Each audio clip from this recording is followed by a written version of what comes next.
அனைவருக்கும் வணக்கம். விருச்சக ராசினியர்களுக்கு நிகழ்ந்து கொண்டிருக்கும் செப்டம்பர் மாதம் 21ஆம் தேதி சூரிய கிரகணம் நிகழ்கிறது. இந்த சூரிய கிரகணம் நிகழக்கூடிய தருணங்கள் விருச்சக ராசினியர்களுக்கு என்ன மாதிரியான நன்மைகள் எல்லாம் ஏற்பட இருக்கு, கிரக நிலைகளின் ரீதியாக அமையிருக்கும் சாதகங்கள் என்ன, பாதகங்கள் என்ன, மேலும் என்ன மாதிரியான நன்மைகள் எல்லாம் உங்களுடைய வாழ்வில் ஏற்பட இருக்கு. குறிப்பா இந்த சூரிய கிரகணம் நிகழக்கூடிய தருணங்கள்ல விருச்சக ராசினியர்களான நீங்கள் என்ன செய்ய வேண்டும், என்ன செய்யக்கூடாது, என்ன செய்தால் என்ன மாதிரியான நன்மைகள் எல்லாம் உங்களுடைய வாழ்வில் ஏற்படும் என்பது குறித்தான முழுமையான பதிவை தான் இந்த வீடியோல நம்ம விரிவா பார்க்க போகிறோம். அதற்கு முன்னாடி இந்த சூரிய கிரகணத்தை பற்றி சற்று விரிவாக தெரிந்து கொள்வோம். அந்த வகையில் நிகழ்ந்து கொண்டிருக்கும் 2025ஆம் ஆண்டில் 2 கிரகணங்கள் நிகழ இருக்கு. நாட்காட்டியை பொறுத்தவரை 2 கிரகணங்களும் மிகவும் சிறப்பு வாய்ந்த தேதியில் நடைபெறுகின்றன. அத்தகைய நாளில் என்ன செய்ய வேண்டும் என்பதை பற்றி தெரிந்து கொள்வோம். அந்த வகையில சூரிய கிரகணம் ஒரு முக்கியமான வானியல் நிகழ்வாக பார்க்கப்படுகிறது.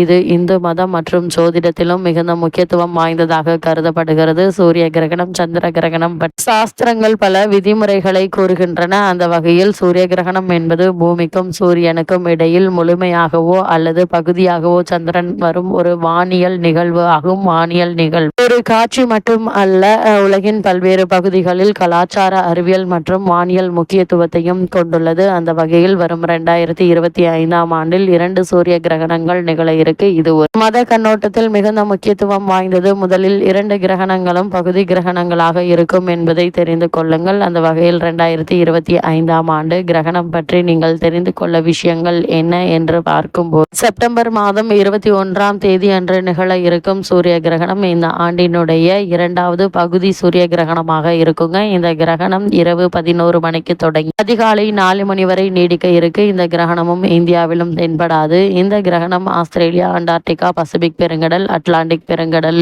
பகுதிகளில் தெரியும். பஞ்சாங்கத்தின்படி முதல் கிரகணம் சைத்ர அமாவாசை நாளில் நடைபெறுகிறது. 2வது சூரிய கிரகணம் பித்ருபட்சம் என்று சொல்லக்கூடிய மகாலய பட்சத்தின் சர்வ பித்ரு அமாவாசையான மகாலய அமாவாசை நாளில் நடைபெறுகிறது. 2 தேதிகளும் மிகவும் சிறப்பு வாய்ந்தவை. சைத்ர நவராத்திரி சைத்ரா அமாவாசைக்கு பிறகு தொடங்குகிறது மற்றும் முன்னோர்கள் சர்வ பித்ரு அமாவாசையில் அனுப்பப்படுகிறார்கள் என்பது ஐதீகமாக உள்ளது. அது மட்டுமில்லாமல் முதல் சூரிய கிரகண நாளில் சனி அமாவாசை உள்ளது. இந்த நாளில் சனி கும்பத்திலிருந்து மீனத்திற்கு பெயர்ச்சி அடைகிறார். சனியினுடைய பெயர் மிகவும் சிறப்பு வாய்ந்ததாக கருதப்படுகிறது. ஏனென்றால் சனீஸ்வரரை விட்டு வெளியேறி குருவினுடைய ராசியில் நுழைகிறார். இது அனைத்து ராசி அறிகுறிகளிலும் தாக்கத்தை ஏற்படுத்தக்கூடியதாக அமைகிறது. அந்த வகையில் விருச்சக ராசி நேயர்கள் இந்த சூரிய கிரகணத்தால் என்ன மாதிரியான பலன்கள் கிடைக்கும் என்று பார்க்கும்போது, சனி அமாவாசை நாளில் சைத்ரா அமாவாசை நாளில் சூரிய கிரகணம் ஏற்படும் போது தானத்தின் பலன் அதிகரிக்குங்க. இந்த நாளில் நீராடி தானம் செய்ய வேண்டும். இந்த நாளில் செய்யப்படும் நன்கொடைகள் நிறைய பலன்களை தரும் என கூறப்படுகிறது. எனவே 2 நாள்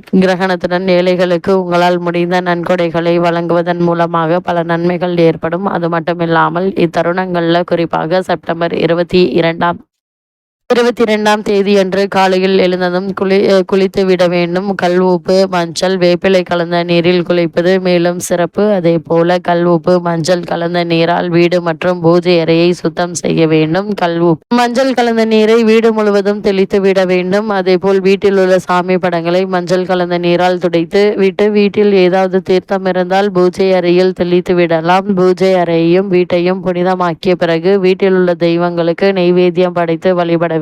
வீட்டில் சாமி சிலைகள், வேல் ஏதாவது வைத்திருந்தால் பால், சந்தனம், மஞ்சள் நீர், தேன் ஆகியவற்றால் அபிஷேகம் செய்ய வேண்டும். சாமிக்கு படைத்த நெய்வேத்தியத்தை முதலில் மற்றவர்களுக்கு கொடுத்த பிறகுதான் நாம் சாப்பிட வேண்டும். அதே போல வீட்டில் உள்ள வாகனங்களையும் சுத்தமான தண்ணீரால் சுத்தம் செய்து எலுமிச்சை கட்டுவதால் கிரகணத்தினால் ஏற்பட்ட அபரிமிதமான தீய சக்திகளின் பாதிப்பிலிருந்து மீளலாம். கிரகணத்திற்கு பிறகு தான தர்மங்கள் செய்வது மிகவும் விசேஷமானதாகும். அதிலும் பால், அரிசி, தானியங்கள் போன்றவற்றை தானம் செய்வது சிறப்பு. இல்லாவிடில் முடிந்த அளவிற்கு 2 பேருக்காவது அன்னதானம் செய்யலாம். இதனால் பல நன்மைகள் ஏற்படும். அது மட்டுமில்லாமல் விருச்சக ராசினியர்களை பொறுத்த வரைக்கும் இந்த சூரிய கிரகணம் நிகழக்கூடிய தருணங்கள்ல நீங்கள் கடைபிடிக்க வேண்டியவை என்ன என்று பார்க்கும்போது, கண்ணுக்கு பாதுகாப்பு மிக மிக அவசியங்க. கிரகணத்தினை நேராக பார்ப்பது மிகவும் ஆபத்தானது. சிறப்பு வடிகட்டிகள் என்று சொல்லக்கூடிய சோலார் பில்டர், சுள்ள கண்ணாடிகள் அல்லது தொலைநோக்கிகளின் மூலமாக மட்டுமே பார்க்க வேண்டும். தியானம் அவசியங்க. பல ஆன்மீக நம்பிக்கைகளின்படி கிரகணத்தின் போது தியானம் செய்வது மற்றும்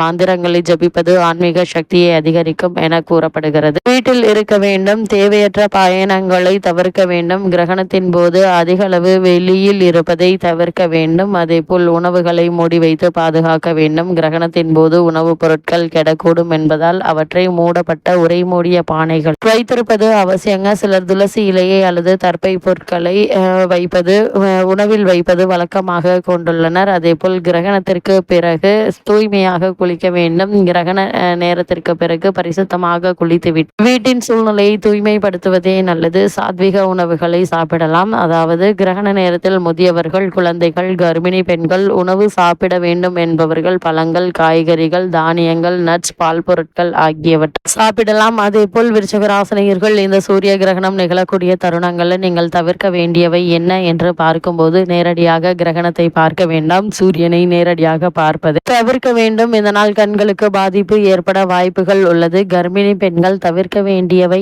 என்ன என்று பார்க்கும்போது, கர்ப்பிணி பெண்கள் கிரகண நேரத்தில் வெளியில் செல்வதை தவிர்ப்பது நல்லது. ஏனெனில் இதனால் குழந்தைகளுக்கு பாதிப்பு ஏற்படலாம். கிரகண நேரத்தில் உறங்க வேண்டாங்க. கிரகணத்தின் போது உறங்குவதை பலர் தவிர்க்கிறார்கள். ஏனெனில் அது உடல் மற்றும் மனச்சோர்வை அதிகரிக்கக்கூடும் நம்பப்படுகிறது. அதே போல் சாப்பிடக்கூடாது. இந்த காலகட்டத்தை பொறுத்த வரைக்கும் சமைத்த உணவுகான வெங்காயம், பூண்டு, அசைவம் ஆகியவற்றை சாப்பிடுவதை தவிர்க்க வேண்டும். அது மனிதனால் உங்களுக்கு உடல் தீங்கினை ஏற்படுத்தும். அதே போல் இத்தருணங்கள்ல கூர்மையான ஆயுதங்களை பயன்படுத்தக்கூடாது. கத்தி, கத்திரிக்கோள் போன்ற கூர்மையான ஆயுதங்களை சூரிய கிரகணத்தின் போது பயன்படுத்தக்கூடாது. அது மட்டுமில்லாம இத்தருணங்கள் மேலும் என்ன மாதிரியான நன்மைகள் எல்லாம் ஏற்பட இருக்கு, கிரகங்களுடைய சஞ்சார நிலைகள் என்ன என்று பார்க்கும்போது, மிதுனத்தில் குரு பகவானும், சிம்மத்தில் சூரியனும் கேதுவும், கன்னிராசியில் சூரியன், புதன், சந்திரன் ஆகிய கிரகங்கள் இணைந்து சஞ்சரிக்கிறாங்க. அதே போல துலாம் ராசியில் செவ்வாயும், கும்பத்தில் சனி வக்ரம் பெற்றும் ராகுவும் இணைந்து சஞ்சரிக்கிறாங்க.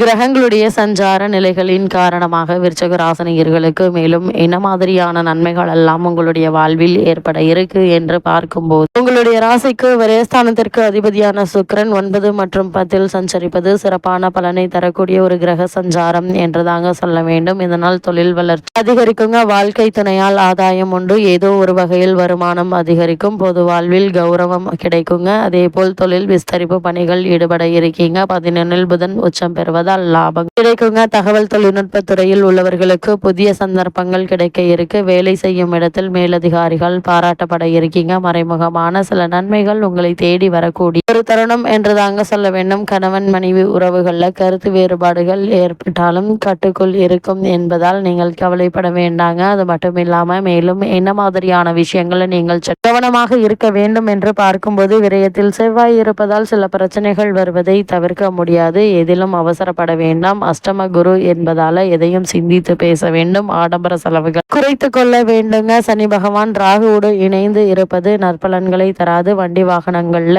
பழுதுகள் ஏற்படலாம். தாயாருடைய உடல் நிலையில கவனமாக இருப்பது மிக மிக நல்லது என்பதை கிரக நிலைகள் மீண்டும் மீண்டும் உங்களுக்கு அறிவுறுத்துதுங்க. எந்த ஒரு செயலை செய்வதாக இருந்தாலும் அவற்றில் உங்களுக்கு நல்ல ஒரு முன்னேற்றம் ஏற்படும் என்பதை கிரகங்களுடைய சஞ்சார நிலைகள் தெளிவாக உறுதியாகவும் எடுத்து காட்டுது. இத்தருணங்கள்ல கிரக நிலைகளின் ரீதியாக கூறப்படும் பரிகாரம் என்ன என்று பார்க்கும்போது, முன்னோர்களுக்கு திதி தர்ப்பணம் கொடுத்து வழிபடுவது மட்டுமல்லாமல் வீட்டிற்கு அருகாமையில் திருக்கோவிலுக்கு சென்று தீபம் ஏற்றி வழிபடுவதும் எண்ணற்ற நன்மைகளை ஏற்படுத்தும்.